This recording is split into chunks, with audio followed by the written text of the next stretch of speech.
आपकी आवाज रुक गई है। हेलो। जी जी। आप ये कह रही थी प्राइवेट चैट में कि आप पहले मुस्लिम थी, बाद में आपने इस्लाम छोड़ा है। हेलो। जी जी। मैं ये बोल रही थी आप कि वो बोल रहे थे फ्री विल है इस्लाम में, तो फ्री विल अगर हम्म है तो कुरान में लिखा हुआ है कि जो जितने भी ये हैं काफिर, हम्म ये सब जहन्नुम में जाएंगे, और जितने भी मुस्लिम हैं वो जितने भी गुनाह कर हम्म लें, एंड पे अगर वो तौबा कर लेते हैं तो वो सारे सीधे जन्नत में चले जाएंगे। और इन केस अगर वो हम्म जहन्नुम में डाले भी जाते हैं तो चलो फिर जहन्नुम में अपनी सज़ा पूरी करने के बाद वो वहाँ से निकाल के और वो जन्नत में डाल दिए जाएंगे। तो मुझे ये समझ नहीं आती थी कि इसमें बेचारे काफिरों का क्या हम्म कसूर है। अगर मैं किसी काफिर के हम्म घर में पैदा हो जाती तो इसमें मेरा क्या कसूर है, या मेरे पेरेंट्स का क्या कसूर है। दूसरा, ये फ्री विल की बात करते हैं तो कुरान में ये भी लिखा हुआ है कि आप लोग, खुदा जिसको चाहता है वो हिदायत मुसलमान देता है। बना के हम्म हिदायत दे सकता है, और जिसको चाहता है वो चाह के भी, जिसको चाहता है ना वो अगर जितने मर्जी कोशिश कर ले, हिदायत ढूंढने की कोशिश कर ले, उसको हिदायत नहीं मिलनी। तो फिर तो इसमें दुरुस्त। फ्री विल का हिसाब किताब ही नहीं है। और अगर इतनी exactly he exactly. Free will the exactly. गई है, इतनी ही फ्री हम्म विल दी गई है, तो फिर ये धमकियाँ क्यों कि तुम्हें जहन्नुम में हम्म जलाया जाएगा, फिर पता नहीं और भी इतनी गंदी गंदी सी बातें हैं कि तुम्हें वो क्या पीप पिलाया जाएगा, तुम पे हम्म सीसा सीसा तुम पे गिराया जाएगा, हम्म। और इतनी धमकियाँ देने का फिर कोई मतलब नहीं है। और अच्छा, सबसे मैं आपसे ये पूछ रहा था, आप अपनी बात कंटिन्यू करेगा क्योंकि लोगों को भी जानना है, क्या आप पहले मुस्लिम थी और बाद में इस्लाम छोड़ा आपने? हाँ, मैंने बहुत ही छोटी एज में ही छोड़ दिया था। हम्म 14 या 13 इयर्स ओल्ड में ही मैंने छोड़ दिया था इस्लाम, क्योंकि इतनी मैंने जल्दी आपकी आंखें कैसे खुल गई? सीरियसली हुआ? वो इस तरह से हुआ कि मैंने 6-7 साल की एज में कुरान पढ़ा था, हम्म और उसके बाद मुझे चीज़ों की समझ नहीं आती थी, क्योंकि मैं बहुत हम्म ज़्यादा साइंस में इंटरेस्ट लेती थी और मैं अच्छी स्टूडेंट थी क्लास में भी। तो मुझे हम्म कभी भी ना मुझे कभी गॉड का कॉन्सेप्ट समझ नहीं आया था। उतनी सी एज हम्म में ना मेरे ज़हन में 100 सवाल आते थे कि खुदा को किसने बनाया, मतलब ये हम्म अगर हर चीज़ को एग्जैक्टली किसी ने एग्जैक्टली बनाया है तो फिर खुदा हम्म को किसने बनाया। तो मेरी एग्जैक्टली। आंटी मुझे बोलती थी, बेटा ऐसी बात नहीं सोचते क्योंकि आप पागल हो हाँ। जाओगी, आपका दिमाग ख़राब हो जाएगा, ऐसी बातें हम्म नहीं सोचते। तो मैं बोलती थी अच्छा, फिर मैं डर भी जाती थी ना, बच्चा तो डरेगा ही कि ओ मैं पागल हो हम्म जाऊंगी अगर ये ऑब्वियसली। सोचूंगी तो फिर ना मैं इतना ज़्यादा उनसे क्वेश्चन नहीं करती थी। हमारी फैमिली में थोड़ा ये भी सिस्टम था कि इतनी सख्ती नहीं थी, हम्म कुछ इतना अगर आप क्वेश्चन पूछना चाहते हो आप पूछ सकते फ्री थे तब। माइंडेड थे, थोड़ा ओपन माइंडेड थे। हाँ हाँ, रिलेटिवली। है। हाँ जी, बिल्कुल, मतलब ऐसे वो नहीं थे जैसे आपको मार ही देंगे, ऐसे इस टाइप के नहीं थे कि आपको सवाल पूछने पे भी मार देंगे। फिर जब उन्होंने मुझे बोला ना, जब मेरे ज़हन में बड़े होते सवाल आने शुरू हुए, कुछ डिफरेंट, कुछ बड़े सवाल, ये नहीं कि खुदा को किसने बनाया, तो बहुत बेसिक चीज़ें।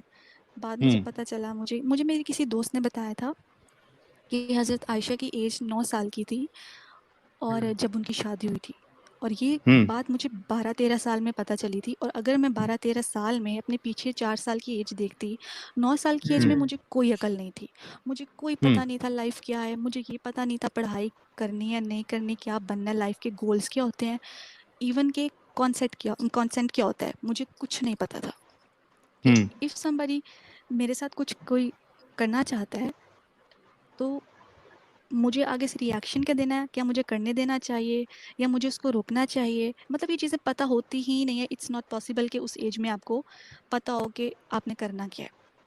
हम्म तो समझ आई कि अच्छा, अभी तो मैं 13 की हूँ, तो मुझे इतना बुरा लग रहा है कि अगर आप मेरे 13 साथ की है कोई अभी? 54, नहीं 13 की जो वो स्टोरी बता रही हूँ कि मुझे अच्छा कैसे अच्छा अच्छा। पता चला हाँ हाँ कि हाँ, ये सब ओके झोल है। Okay okay. ठीक है ठीक है। नहीं, मैं वॉइस थोड़ा इज घबरा नॉट गया। Suitable for exactly.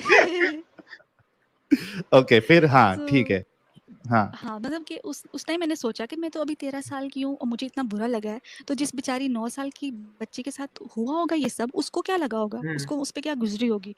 तो मैंने फिर ना पूछा, अपने बड़ों से पूछा, उन्होंने मुझे ये बोला कि ये गलत बात है, वो 9 साल की नहीं थी। ठीक है। तो कुछ वक्त के लिए मैंने ये सवाल पूछना ही छोड़ दिया, क्योंकि मेरे बड़ों ने मुझे बोल दिया कि ये आपको गलत बताया गया, आपको किसने बताया है कि वो 9 साल की थी ही नहीं, वो तो 18 की थी, वो तो 16 की थी। फिर मैंने बोला चलो मान लेते हैं 16 की भी थी, फिर भी वो तो 54 के ही थे ना, वो तो छोटे नहीं थे, वो तो 54 के ही थे। तो फिर तो उनके पास कोई क्या जवाब जवाब नहीं मिला? था। नहीं, कोई जवाब मिला ही नहीं आज तक। जवाब मिलेगा ही नहीं। ये जो क्लेम थे ना आपके पास आके, हमें मौका दो तो हम ये कर देंगे, हम उखाड़ लेंगे, पता नहीं क्या उखाड़ लेंगे, कुछ उखाड़ना नहीं है इनसे। इनके पास कुछ आंसर ही नहीं है। तो इसलिए मैं भी मजे लेती रहती हूँ। हाँ भाई चलो ठीक है, कभी मौका मिलेगा आपसे बात करेंगे, दे लेना अपनी तसल्ली कर लेना, आप भी जवाब दे लेना। मैं जवाब तो ये कौन भाई बोले? बोला? ये कौन बोला? एक सेकंड रुकिए, रुको ना यार, आसिफ भाई बोले या अपने एमडी हयात भाई बोले? आसिफ भाई जी मैं आसिफ भाई रुको ना, मैं मौका देता हूँ आसिफ भाई, मैं मौका दूंगा मैं आपको, म्यूट फिक्र हूँ, ना करें। मैं नहीं बोला, मैं म्यूट हूँ। हाँ ठीक है, मैं समझ गया एमडी हयात भाई। अच्छा हाँ अरे हयात भाई तो हमारे जबरदस्त इंसान है। हाँ रेगुलर हो गए वो, थोड़े दिन में यही चड्डा मार के बैठ जाएंगे, कोई मुश्किल नहीं। तो प्रीति वुमेन जी, यानी अभी मतलब कैसे फिर आप जिंदगी गुजारी है, क्योंकि आप फीमेल है और एक पर्सपेक्टिव ये भी होता है फीमेल के साथ प्रॉब्लम, खास करके जो मोमिना होती है मोस्टली, एक तो इनको पढ़ाई में आगे बढ़ने दिया नहीं जाता है मोस्टली, ये सोचा जाता है कि यार चुकी हूँ पढ़ाई में, तो हाँ नहीं मैं आपकी बात नहीं कर रहा हूँ, इसके लिए मैं मोस्टली कहा, क्योंकि हमें भी पता है कि बहुत सारे मोमिना या मुस्लिमा ऐसी है जो डॉक्टर भी है और काफी उन्होंने पढ़ाई की है, इसके लिए मैं सबको नहीं कह रहा हूँ, लेकिन मोस्टली जो एक सोच होती है मुसलमानों की कि यार लड़की है तो 10वीं तक भी नहीं पहुंची कि उसको मदरसे में ट्रांसफर कर दिया, आलिमा बन जाओ, या पढ़ने ही नहीं दिया, बोले पढ़ के भी क्या करोगे। तो अब जैसे समझो ऐसी लड़की कोई है जो ज्यादा पढ़ी लिखी नहीं है, एम्बिशियस नहीं है, उसको वो मौका ही नहीं मिला, और एक सर्टेन एज के बाद जैसे 22 साल है, 23 साल है, 25 साल है, या 30 साल पकड़ लीजिए आप, उसको समझ में आता है कि यार ये तो मेरी जिंदगी यहाँ पे बर्बाद हो रही थी, यानी वेस्ट हो गई ना मेरी, और मेरे बारे में ऐसी सब बातें की जा रही है और मुझे निकलना है इससे, लेकिन अब उसके पास कोई रास्ता नहीं है, वो खुद से कमा नहीं सकती, शी इज डिपेंडेंट, तो क्या करेगी फिर वो, कैसे अपने आप को एक्स मुस्लिम रख पाएगी, क्या ऑप्शंस है उसके पास? तो आपके साथ कुछ ऐसा मसला हुआ या सिंस यू स्टडीड, या आपके घर वालों ने एक्सेप्ट किया, मतलब क्या था लोगों को बताया था कि जी? घर वाले ना जो भी मुस्लिम है वो किसी के भी आराम से मानते नहीं है, ठीक है, वो किसी के भी ऐसी बात नहीं है कि कल आप लोग ऐलान करो कि हाँ जी मैंने इस्लाम छोड़ दिया और वो भी वाह भी वाह क्या बात, मिठाइयाँ बांटो, मुबारकबाद दें, ऐसा कुछ भी नहीं होने वाला, ऐसा कुछ होता ही नहीं है। रियलिटी ये है कि थोड़ा बहुत डांट पिटती है, डांट पिट, और एक्सट्रीम केसेस में आपको मार पड़ती है, और उससे एक्सट्रीम केसेस में आपको पता है आपकी जान भी जा सकती है। तो ये है कि मैं अपना आपको बता सकती हूँ कि जब मैं बड़ी हो रही थी, फिर मैंने एक वक्त ये आया था कि मैंने पूछना ही छोड़ दिया था, क्योंकि मुझे समझ आ गई थी जब मैंने स्पेशली 9 साल की बच्ची के साथ शादी, और फिर लौंडियाँ स्पेशली, जब मैंने सेक्स स्लेवरी को डीपली स्टडी किया ना, मुझे बहुत गंदा लगा, मुझे बहुत ही बुरा लगा। आप लोग इसको, ये मोमिनीन्स जो हैं, किसी भी सूरत में इसको डिफेंड कर ही नहीं सकते। आप लोग कोई भी इसका बहाना बनाओ, आप लोग ये बोलो कि उस ज़माने में ट्रेंड था, उस ज़माने में इट वाज नॉर्मल, आप लोग कुछ भी एक्सक्यूज़ दे लो, आपकी ये जस्टिफाई नहीं करता एक आज़ाद औरत, और वहाँ पे रिच औरतें भी थीं, ऐसा नहीं है कि गरीब औरतों को ही लौंडियाँ बनाया गया था।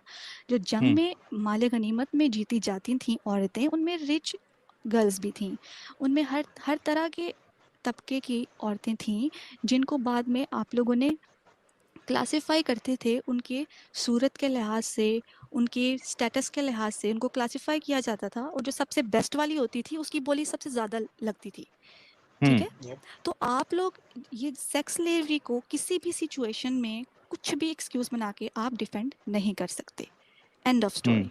आप जितने मर्जी बहाने बना लो। उसके बाद ये कि मर्द की खेती है औरत, जब चाहे वो इसमें आए, जब चाहे वो जाए, है क्या खेती है एक औरत?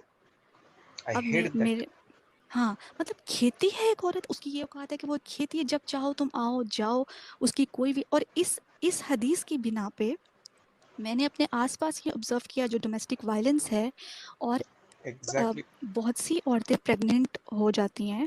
प्रेगनेंसी में आपको पता है मूड स्विंग्स आते हैं और आपकी बॉडी इतना दर्द करती है कि अगर आपका हस्बैंड आपके साथ कुछ करना चाहता है तो वो उसको मना कर देती है कि मेरी तबीयत ठीक नहीं है, मैं नहीं कर सकती। लेकिन हमारे यहाँ ये ट्रेंड नहीं है, वो मना कर ही नहीं सकती, उसके पास हाँ, ये तो ऑप्शन ही रसूलुल्लाह नहीं ने है। भी कहा है। हाँ, हाँ, वो तो मना Not कर ही नहीं even a सकती क्योंकि उसके पास ऑप्शन नहीं है, और वो सुबह तक फरिश्ते उसको लानते डालेंगे। और फरिश्तों की लानतों से बचने के लिए बेचारी कुछ भी नहीं बोल सकती, और अगर वो थोड़ा बहुत रेजिस्ट करती भी है, उसको आगे से मार पड़ जाती है, क्योंकि मार के भी वो नहीं बोल सकती कि तुमने मुझे मारा क्यों, क्योंकि ये भी कुरान में लिखा हुआ है कि आप मार सकते हो। तो बेचारी जाए तो जाए कहाँ। बड़ा बोलते हैं बिल्कुल। जी, माँ के पाँव के नीचे जन्नत है, फला है जी, औरतों के तो हकूक ही बड़े हैं। कोई हकूक नहीं है। हजूर सल्लल्लाहु अच्छा, अलैहि वसल्लम आपने बहुत सारी बातें की, और एज अ फीमेल जो है वो तो आप समझ रही है चीजें, लेकिन हमारी जो दूसरी बहनें हैं, हाँ, मोमिना है, उन पे मुस्लिमा ही है, आ रही थी मैं। वो नहीं समझ पा रही है। बिल्कुल बिल्कुल, उन पे ही। उसके बारे में भी बताइए। और उससे पहले मैं एक चीज कह रहा था कि क्या आप नमाजें भी पढ़ती थी जब तक आपने इस्लाम नहीं छोड़ा था? हाँ जी, हाँ जी। जब नमाजें तक पढ़ती मैंने थी, नहीं क्या छोड़ा अरबी था, आपने सीखी थी? जब तक नहीं छोड़ा था तब तक पढ़ती थी। ऐसा नहीं था कि मेरे पेरेंट्स मुझ पे सख्ती करते थे, लेकिन मैं खुद से ही पढ़ती थी क्योंकि मैंने बहुत छोटी एज में ही कुरान पढ़ लिया था। तो तो मुझे अरबी वो भी एक सीखी थी आपने? अरबी सीखी नहीं थी, वही जो कुरान में लिखा है बस वही। इसीलिए तो उन्होंने मुझे अच्छा। बोला कि आप बच्ची हो, आपको पता नहीं है, आप तर्जुमे के साथ पढ़ो। तभी 14-15 साल की एज में मैंने तर्जुमे के साथ पढ़ना शुरू किया ताकि मुझे समझ आए। और गेम ही तब बदली जब मैंने तर्जुमे के साथ पढ़ा, जब मुझे समझ आई कि एक्चुअली लिखा क्या है उसमें। तो कुछ जैसे सूरह फातिहा है या इस तरीके की कोई सूरत वीरत आपको याद भी है? हाँ, याद है। मतलब कुछ बताइए कुछ, क्योंकि क्या होता है ना, हाँ। आई एम रियली सॉरी, लेकिन हमें कई बार क्या होता है कि कुछ लोग ऐसे भी आते हैं जो पहले मुस्लिम नहीं होते, but they present themselves as an ex Muslim, तो pretension. हाँ, समझ प्रिटेंड गई। करते हैं। तो हम हाँ। अपने चैनल को काफी ऑनेस्ट रखना चाहते हैं, किसी को हम ये हुँ। बोलने का मौका नहीं देना चाहते कि भाई हम किसी फेक इंसान को या प्लांटेड लोगों को रखते हैं। तो वी वांट टू नहीं बी ऐसा। Very sure about that. ठीक है, मैं आप हमें सुना कुछ देती हूँ आपको। जी सूरह जी फ़ातिहा जी सुना देती हूँ। इट्स बीन रियली बिल्कुल। लॉन्ग कि मैंने कुछ नहीं पढ़ा है, तो हाँ होपफुली ये गलत नहीं बोलूँगी। जी जी जी। अ, हाँ अच्छा ठीक है। अल्हम्दुलिल्लाहि रब्बिल आलमीन, सॉरी बिस्मिल्लाह तो पढ़ी नहीं, बिस्मिल्लाहिर रहमानिर रहीम। सो जी। सॉरी। अल्हम्दुलिल्लाहि Nah. रब्बिल आलमीन, अर्रहमानिर रहीम, मालिकि यौमिद्दीन, इय्याका नअबुदु व इय्याका नस्तईन, इहदिनस सिरातल मुस्तकीम, सिरातल लज़ीना अनअमता अलैहिम, गैरिल मग़ज़ूबि अलैहिम वलद्दालिन। आमीन। आमीन। बिस्मिल्लाह तो पढ़ लिया आपने, आऊज़ु बिल्लाह नहीं पढ़ा आपने। सॉरी, सॉरी, फिर से नहीं पढ़ सकती, बहुत लंबी थी। हाँ, तो आप वो कंटिन्यू करिए, क्योंकि अब वो काफी लोगों को तसल्ली मिल गई होगी कि भाई ठीक है, ये तो वाकई में मोमिना ही थी पहले, अब मुर्तिदा हाँ। है ये। तो जी, तो आप अब अपनी बात के साथ अभी इसको एक जो आम लड़की है उस कॉन्टेक्स्ट में भी कुछ बताइए, ताकि उन्हें भी कुछ बिल्कुल, यानी जी कुछ एडवाइस मिले आपके थ्रू। बिल्कुल, बिल्कुल। जो हमारी आम लड़कियाँ हैं, मैं समझती हूँ कि उनमें अकल है, उनमें हर वो चीज़ है जो एक मर्द में है, वो अपने आप को किसी से कमतर मत समझें, क्योंकि आपको बोला गया है कि आप कम अकल हैं, बट आप कम अकल बिल्कुल भी नहीं हैं। वही सब कुछ आप कर सकती हैं जो मर्द कर सकते हैं, आपको सिर्फ़ अपनी आँखें खोलने की ज़रूरत है। आपको वो हदीसें पढ़ने की ज़रूरत है जिसमें आपको बहुत एक नीच चीज़ दिखाया गया है। आप सिर्फ़ उसी पे खुश हो जाती हैं कि आपको जन्नत आपके माँ के पाँव के नीचे जन्नत रखी गई है, और आपको औरत के बड़े इस्लाम में हकूक़ हैं। ये सिर्फ़ एक लाइन है, इसका रियलिटी से कोई लेना-देना नहीं है। अगर हमारे यहाँ इतने ही हकूक़ औरत को दिए जाते तो हर दूसरे घर में डोमेस्टिक वायलेंस होता ही नहीं। और आप अगर समझ गई हैं इस बात को कि ये सब ऐਵੇਂ ही है, कोई ख़ास इसमें सच्चाई नहीं है मज़हब में, तो आपको चाहिए कि आप इसको पहली बात तो अपने तक रखें, जब तक आपको इस चीज़ की तसल्ली नहीं मिलती कि आपको कुछ नुकसान नहीं पहुँचेगा, आप इस बात को खुद तक रखें। लेकिन एट लीस्ट सच को जानने की कोशिश तो करें। आपको ही इस्लाम ने एक सॉरी टू से, मैं लफ्ज़ नहीं बोलना चाहती, एक टॉय से ज़्यादा, डैश टॉय, समझ गए? उससे ज़्यादा आपकी कोई अहमियत नहीं है। आपकी कोई वैल्यू नहीं है, आपको इस्लाम ने दी। आपको खुद अपनी वैल्यू ढूँढनी है और आपको इस चीज़ के अगेंस्ट खड़े होना है। मैं ये नहीं कह रही कि आप अब घर से निकलें और हला, हला, हला, हला करके ऐसे-ऐसे आप सबको बोल दें कि हाँ जी, मैं एक्स मुस्लिम हूँ, जी ये मुझे पता चल गया सच्चाई। ऐसा कुछ नहीं करें आप। क्योंकि मुझे पता है बहुत सी लड़कियाँ ऐसी हैं जिनको पता है, लेकिन वो कुछ कह नहीं सकती। आई अंडरस्टैंड कि वो कुछ नहीं कह सकती, लेकिन कुछ ऐसी भी हैं जो हमें ही गालियाँ देती हैं, जो हमें ही बुरा-भला बोलती हैं, किसी हद तक भी जा सकती हैं सिर्फ़ अपने प्रॉफ़िट को सच्चा साबित करने के लिए। हमें उस चीज़ का भी बुरा नहीं लगता है। हमें पता है उन बेचारियों का कोई कसूर नहीं है, उनके साथ जो हुआ है वही बहुत बड़ा मज़ाक लाइफ़ ने उनके साथ कर दिया है, तो इसलिए मैं उनकी बातों का माइंड नहीं करती, मुझे उन पे तरस आता है।